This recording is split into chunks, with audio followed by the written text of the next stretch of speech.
Good news sa ating mga kababayan sa Europe at Israel. Sa unang pagkakataon, pwede na po kayong magparehistro online para sa 2016 elections sa www.irehistro.com.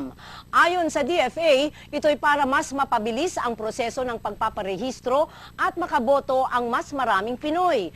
Imbes mano-mano ang pag-fill up ng form, pwede na po kayong mag-fill up online. Pero kailangan pa rin ng personal appearance sa pinakamalapit na foreign service post o field registration sites para sa inyong biometrics capturing. Dalhin nyo lang po ang inyong printed, duly accomplished form, passport at iba pang IDs para sa verification.